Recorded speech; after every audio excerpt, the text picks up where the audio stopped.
মন্দ বিপিনে ভরা কুসুম গন্ধরে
মুরলী লয়ে গান করিল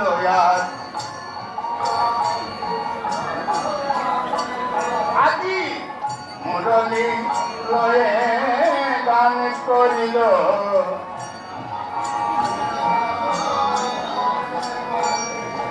কপির মনোহরণ করবার লাগি মুরলী লয়ে গান করিল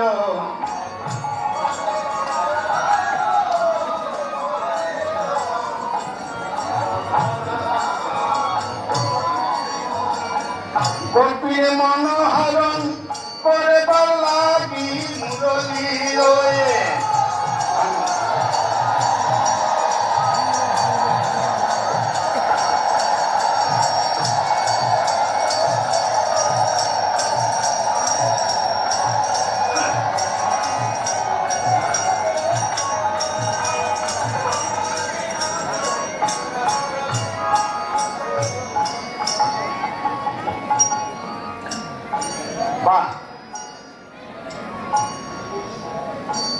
আজ দেখে মনে হচ্ছে যোগমায়া পূর্ণমাসী এই মুহূর্তে বৃন্দাবন ধামে বিরাজমান। না এসে যাবে কোথায়? এখানে আমার গুরু ভগবান বসে আছেন, যোগমায়াকে তো আসতেই হবে। এমন পরিপূর্ণ বৃন্দাবন ধাম রচনা হয়েছে, দেখে মনে হচ্ছে শ্রীরূপগঞ্জের হাটে বসেছে। শ্রীরূপ মনে হয় শ্রীরূপগঞ্জের হাটে বসেছে।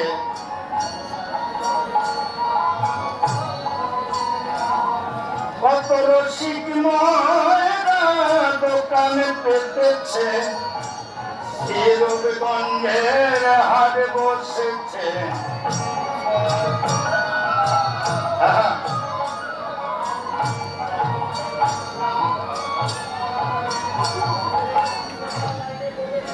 রসিক কারা?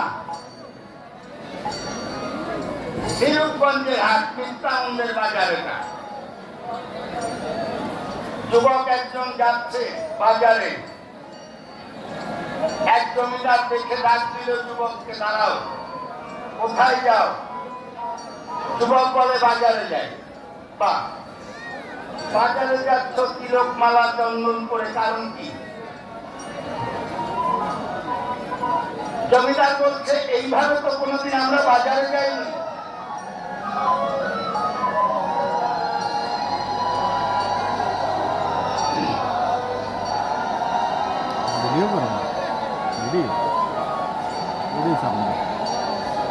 শ্রী অর্থে সুন্দর রূপ নিত্যানন্দ। রসিক কারা? রয় রাধা ছয় সিদ্ধ আকার কয় হরে কৃষ্ণ। আর রাধা কৃষ্ণ প্রেমে সিদ্ধ যারা জগতের বুকে রসিক নাম ধরেছে। এই বাজার রসিকের বাজার, নিত্যানন্দের বাজার। বৃন্দাবনকে সাজাতে সাজাতে যোগমায়া পূর্ণমাসী ভুলে গেলেন মহানায়কের কথা। রাসলীলার মহানায়ককে জগে কম যাহাতে নিষ্কলম, যাহাতে কোনো কলঙ্ক কালিমা নাই, তিনি হচ্ছেন আমার ব্রহ্ম। বোমাতীতম দ্বিতীয় তেজ মরুদ্গম পঞ্চভূত সম্পর্কে জানা। নিরঞ্জনম, যাহাতে কোনো রং দিয়ে রং জড়ানো যায় না। তদুর্ধম, তার ঊর্ধ্বে অভিজ্ঞানে কম, যিনি সকল জ্ঞান রচনা করেন। বিশ্ব ব্রহ্মাণ্ডের মালিক ঈশ্বর পরম কৃষ্ণ সচ্চিদানন্দ বিগ্রহ, অনাদি আদি গোবিন্দ সর্বকারণের কারণ। সর্বকারণের কারণ তিনি, আর রাস রজনীতে রাসলীলার মহানায়ক। নায়ক কোথায়? যশোমতীর মন্দিরে গোপাল আমার ঘুমিয়ে আছে। যোগমায়া ছুটে গেল।